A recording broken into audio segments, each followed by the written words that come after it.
a myth, and there's a long, long, long list of myths. One that's right up there is toss high. If you toss high, you have more time for extra movements. More time for extra movements means one's going to be inefficient. It's the swing that's more important. Swing's more important than the toss. Think of the riddle. Does the racket find the toss, or does the toss find the racket?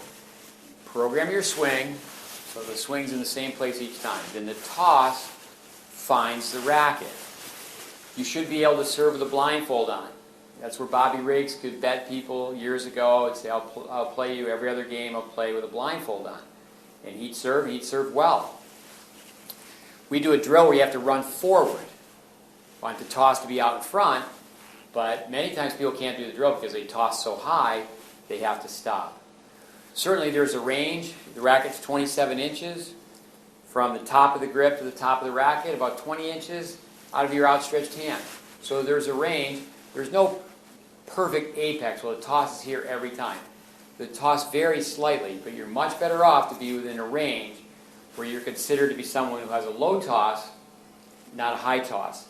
Now, let me just show you something with two rackets.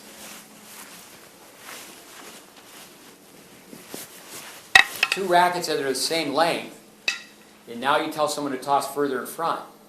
When you toss further in front, now the length of the toss is the same, but it's lower in space.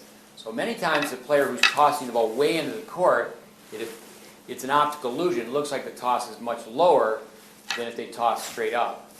And again, we look at film every day, and kids are told head up, chin up, and many times the toss is not only too high, it's too far back.